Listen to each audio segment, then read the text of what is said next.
ఈరోజు దేవుని వాక్యపు వాగ్దానాన్ని మనం ధ్యానించుకుందాం. కీర్తనల గ్రంథము 121వ అధ్యాయము మొదటి మాటలు చదువుకుందాం. ఈ మొదటి మాట ద్వారా దేవుడు మీతో మాట్లాడుతున్నారు.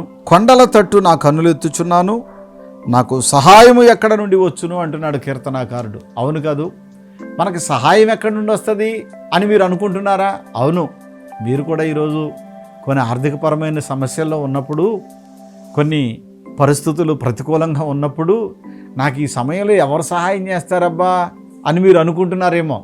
గుర్తుపెట్టుకోండి, మీరు ఏ మనుషుల తట్టు చూడక్కర్లా. మీరు ఏ మనుషుల తట్టు చూచి వాళ్ళ వైపు చేతులు చాపి చేతులు నమస్కరించి బాబు మాకు సహాయం చేయమని మీరు ఎవరిని అడగక్కర్లా. కారణం ఏంటి తెలుసా? ఎక్కడ నుండి సహాయం కలుగుతుంది అని అంటే, యెహోవా వలననే నాకు సహాయము కలుగును అని అంటున్నాడు. హల్లెలూయా. అంటే దేవుడు మీకు సహాయం చేయబోతున్నాడు. ఆ రోజు కీర్తనాకారుడైనటువంటి ఆనాటి భక్తునికి దేవుడు సహాయం చేసినట్లే ఈనాడు మీ జీవితంలో కూడా దేవుడు సహాయం చేయబోతున్నాడు. ఆమేన్ చెప్పండి గట్టిగా. మీకు సహాయం కావాలి, పిల్లల ఉద్యోగాలలో సహాయం కావాలి, వివాహ విషయంలో సహాయం కావాలి. మీకు కావలసిన ప్రతి విషయంలో ఏ సహాయం కావాలో ఆ సహాయం యేసయ్య మీకు చేయడానికి సిద్ధంగా ఉన్నాడు. మరి పొందడానికి మీరు కూడా సిద్ధంగా ఉన్నారు కదా. మరి చిన్న ప్రార్థన చేస్తాను, కళ్ళు మూసుకోండి. పరిశుద్ధుడా, ప్రేమగల తండ్రి, నీ పిల్లలు మీ సహాయం కొరకు ఎదురు చూస్తున్నారు నాయన. ప్రభా, చదువుకున్న పిల్లలు ఉద్యోగాల కొరకు, నాయన ఎదిగి వచ్చిన పిల్లలు వివాహం కొరకు, ప్రభా కుటుంబ యజమానులేమో గృహం కొరకు, ఇలా రకరకాల సహాయం కొరకు ఎదురు చూస్తున్నారు. ప్రభా, అనారోగ్యంతో ఉన్న వాళ్ళు ఆరోగ్యం కొరకు ఎదురు చూస్తున్నారు. మీరు సహాయం చేసే దేవుడుగా ఉన్నందుకు వందనాలు. నీ బిడ్డలకు మీరు సహాయం చేయండి దేవా. నీ బిడ్డల దగ్గర ఉన్న నీళ్లను, నూనెను, ద్రాక్షరసమును దీవించండి. నీ పిల్లలకు వీటి ద్వారా క్షేమము, మీ సహాయమును అనుగ్రహించమని యేసు నామమున అడుగుచున్నాను తండ్రి, ఆమెన్. షలోమ్. వీరి పేరు మరియమ్మ గారు, వీళ్ళ కూతురు పేరు జ్యోతి. 9 ఏళ్ళగా పిల్లలు లేరంట. అయితే పిల్లల కోసం హాస్పిటల్కి వెళితే డాక్టర్లు స్కానింగ్ మొత్తం చేసి గర్భసంచి పక్కన గడ్డ ఉంది, ఆ గడ్డ క్యాన్సర్గా మారే అవకాశాలు చాలా ఎక్కువ ఉన్నాయి అన్నారంట. అప్పుడు ఆ గడ్డ తగ్గడానికి మందులు ఎన్నో వాడారు, కానీ నయం అవ్వలేదు. వాళ్ళ కూతురు కూడా అంటా వచ్చింది, ఇక నేను మందులు మింగలేకపోతున్నాను, నాకు పిల్లలు పుట్టట్లేదని మీరు ఏడవద్దమ్మా, నా గురించి బాధపడొద్దు అని చెప్పిందట. టీవీలో రాయబరయ్య గారి వాక్యం వస్తుంది, ఆ వాక్యాన్ని విని ఈ పండగకి రావడం జరిగింది. ఈ పండగకి వచ్చి తను ఒకటే తీర్మానం చేసుకుంది. చాలా మంది అపోహల్లో ఉంటారు. ఏంటో తెలుసా? వీళ్ళు డబ్బు కోసమే చెబుతారు, డబ్బు కోసమే ఇది పెడతారని మాట్లాడుతుంటారు. కానీ కొంతమంది దైవజనులు సువార్త ప్రకటిస్తే అది ఆశీర్వాదం చెప్పినప్పుడు అది దీవెనగా ఎంచుకుని ఇదిగో ఈ సహోదరిలాగా ముందుకు వస్తారు. ఎన్నో మందులు నా కూతురికి ఖర్చు పెట్టుకున్నాను, నా కూతురికి గర్భఫలం రావాలని విశ్వాసంతో టీవీ పరిచర్యకు 5,000 కానుకిచ్చుకుందంట. దేవాది దేవుడు ఈవిడ మనమని తీర్మానాన్ని అంగీకరించి వాళ్ళ కూతురికి పెళ్ళైన 9 ఏళ్ల తర్వాత ఎన్ని మందులు వాడినా గర్భఫలం అందలేదు. కానీ ఇక్కడికి వచ్చిన తర్వాత దేవుడు గర్భఫలాన్ని ఇచ్చాడు. చప్పట్లు కొడదాం. హల్లెలూయా. మేము 4 లక్షలు పెట్టి ఆపరేషన్ చేయించాము, అయినా తగ్గలేదు. మరలా స్కానింగ్ చేసి ఆ గడ్డ అట్లాగే ఉందని చెప్పారట. ఆ గర్భఫలం ఎప్పుడు నిలుచుద్ది అని అడిగితే దానికి సమాధానం చెప్పేవాళ్ళు కాదట. అలాంటి ఆ పరిస్థితుల నడుమ పండగకి రావడము, సువార్త కొరకు వీరు స్పాన్సర్ చేయటము, ఈరోజు దీవించబడి సాక్ష్యం చెప్పడం జరుగుతుంది. కార్యాన్ని చేసిన దేవునికి ఒకసారి చప్పట్లు కొడుతూ మహిమ చెల్లిద్దాం. డాక్టర్ గారు నిద్రపోయి ఎట్టొచ్చిందమ్మా నీ గర్భఫలం, గడ్డలు ఉన్నాయని చెప్పి స్కానింగ్ తీపించుకున్నావు అంటే, మా అమ్మ అంజూర పండుగ ఆరాధనని ఎనకొండలో జరుగుతుంటే అంజూర పండు నాకు ఇచ్చిందయ్యా. ఇచ్చిన తర్వాత నాకు కడుపులు నొప్పిగా ఉంటే నేను చూపించుకుందామని అక్కడికి వచ్చినాను, అది ఏదైంది నువ్వే చెప్పాలంటే ఆయన స్కానింగ్ తీసి, అమ్మ నీకు గర్భం వచ్చింది, అసలు ఎట్ట వచ్చిందో నాకే అర్థం కావట్లా, నీకు రాదనుకున్నాను నేను అని ఆయన చెప్పింది. డాక్టర్ గారికి నమ్మకం కలిగేటట్టుగా దేవుడి కార్యం చేశాడు.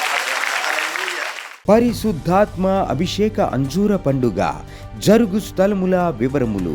బాపట్లలో మే నెల 28వ తేదీ గురువారం ఉదయం 8 గంటల నుండి జరుగును.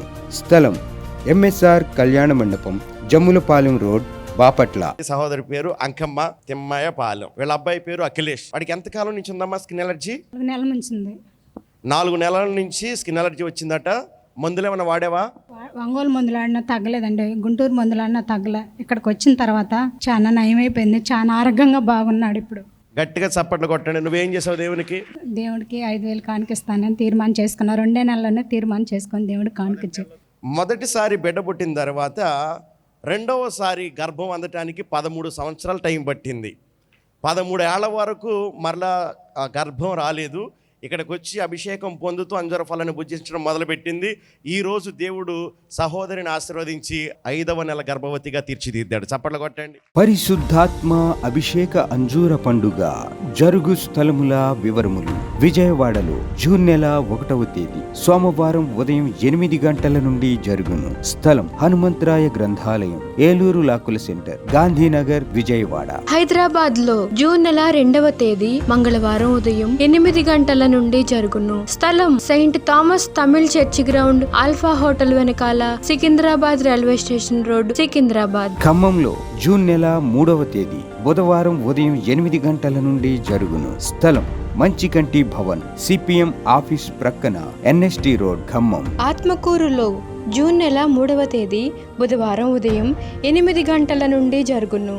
స్థలం డైమండ్ ఫంక్షన్ హాల్, బస్టాండుకు దగ్గరలో, నంద్యాల టర్నింగ్ వద్ద, ఆత్మకూరు. పెద్ద డోర్నాలలో జూన్ నెల 4వ తేదీ గురువారం ఉదయం 8 గంటల నుండి జరుగును.